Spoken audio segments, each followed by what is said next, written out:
Hello kids! How are you today? I'm happy to see you again. Today I will tell you a story about the Brave Tailor. In ancient times there lived a tailor. This tailor had a small tailor shop in the town. A little tailor was sitting on his board near the window and working cheerfully with all his might. One day, the tailor bought jam from a woman selling jam on the street. While enjoying the jam in his shop, the flies noticed the sweet smell of the jam. The tailor swiftly killed the flies swarming around the jar with a cloth in his hand. Seeing that, he had killed all the flies in one go.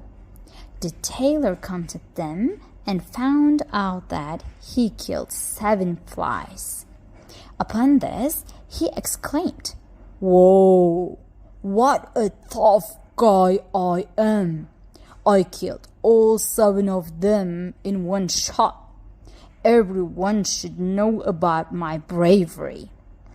And he sewed a belt for himself with the inscription, 7 lives in one stroke. The tailor fastened the belt round him and began to think of going out into the world. He began walking.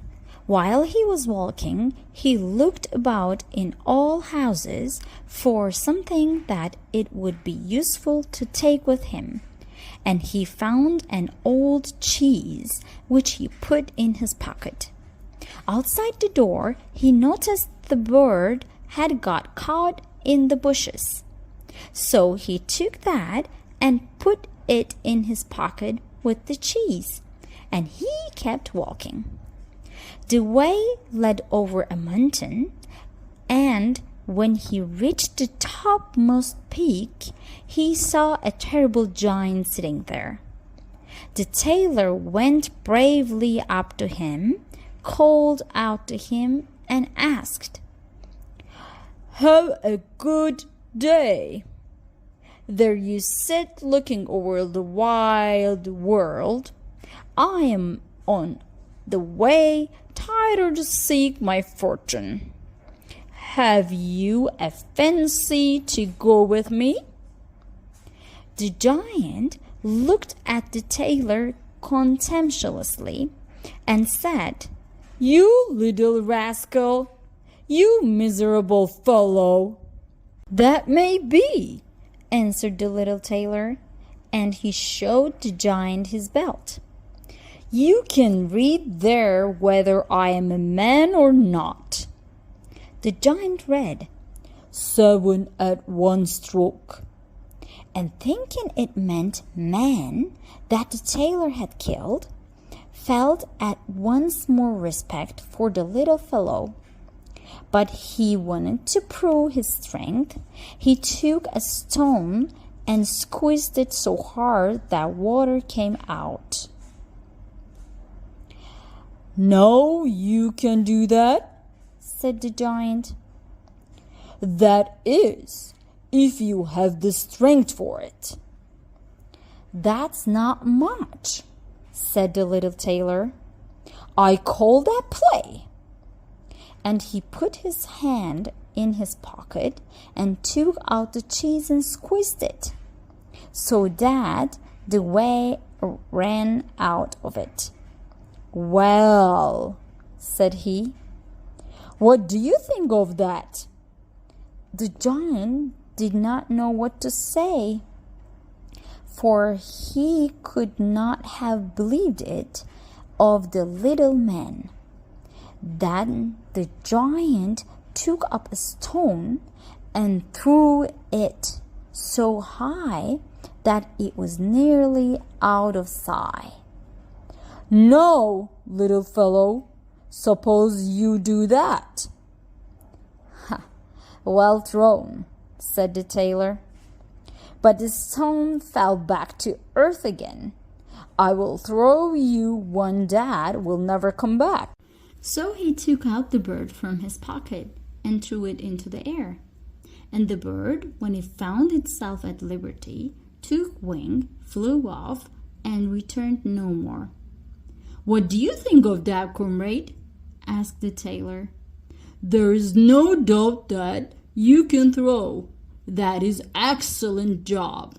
You won," said the giant, and let Tailor pass through. The little tailor marched on, always following his nose. And after he had gone a great way, he entered the courtyard belonging to King's place. In the meanwhile came various people who looked at him very curiously and read on his belt, 7 at 1 blow. And the king heard about that brave man. The king then summoned his council and sent one of his courtiers to the little tailor to beg him to consent to serve in the king's army. So the messenger stood and waited at the sleeper's side until his limbs began to stretch and his eyes to open, and then he carried his answer back. And the answer was, "That was the reason for which I came," said the little tailor. "I am ready to enter the king's service." So he was received into it honorably, and a separate dwelling set apart for him. But the rest of the soldiers were very much set against the little tailor, and they wished him 1,000 miles away. "What shall be done about it?" they said among themselves. "If we pick a quarrel and fight with him, then 7 of us will fall at each blow. That will be of no good to us." So they came to a resolution and went all together to king to ask for their discharge. "We never intend to serve with a man who kills 7 at a blow," said they. The king felt sorry to lose all his faithful servants because of one man, and would willingly get rid of him if he might. He thought a long while about it, and at last made up his mind what to do. He went to the little tailor and told him that, as he was so great a warrior, he had a proposal to make to him. He told him that in a wood in his dominions dwelt 2 giants, who did great damage by robbery, murder, and fire, and that no man durst go near them for fear of his life, but that if he tailor should overcome and slay both these giants, the king would give him his only daughter in marriage, and half his kingdom as dowry, and that 100 horsemen should go with him to give him assistance. "That would be something for a man like me," thought the tailor. "A beautiful princess and half of a kingdom are not to be had every day." And he said to the king, "Oh yes, I can soon overcome the giants and yet have no need of the 100 horsemen. He who can kill 7 at 1 blow has no need to be afraid of 2. So the little tailor set out. When he came to the border of the wood, he said to his escort, "Stay here while I go to attack the giants." Then he sprang into the wood and looked about him right and left. After a while, he caught sight of the two giants. They were asleep under trees and snoring so that all branches shook. The little tailor, all alive, filled both his pockets with stones and climbed up into the tree and made his way to an overhanging bough so that he could seat himself just above the sleepers, and from there he let one stone after another fall on the chest of one of the giants. For a long time the giant was quite unaware of this, but at last he woke up and pushed his comrade and said, "What are you hitting me for?"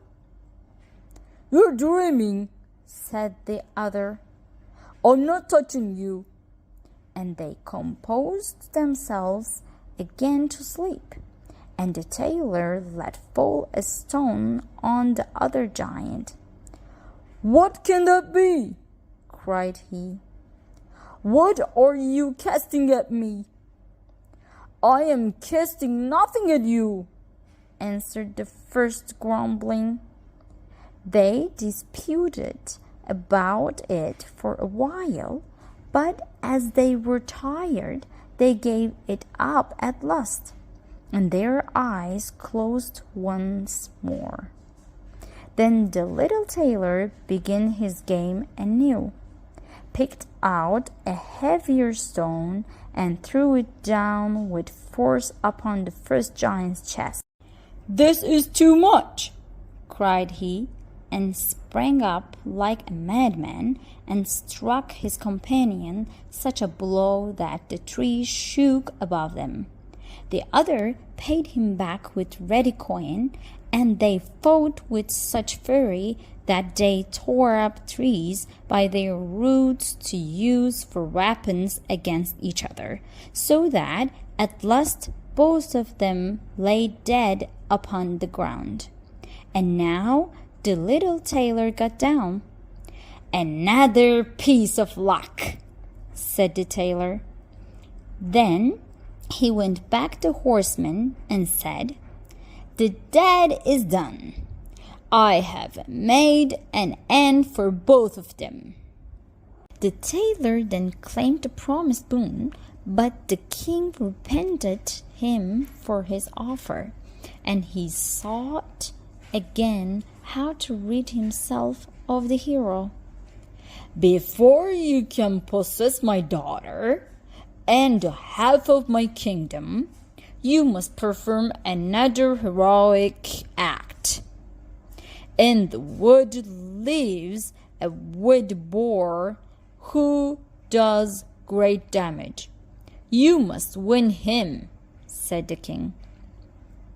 "All right," said the tailor. "This is child's play." When the boar caught sight of the tailor, he ran at him with foaming mouth and gleaming tusks to bear him to the ground. But the nimble hero rushed into a chapel which chanced to be near and jumped quickly out of the window on the other side. The boar ran after him, and when he got inside, the door shut after him, and there he was prisoned, for the creature was too big and unwieldy to jump out of the window too.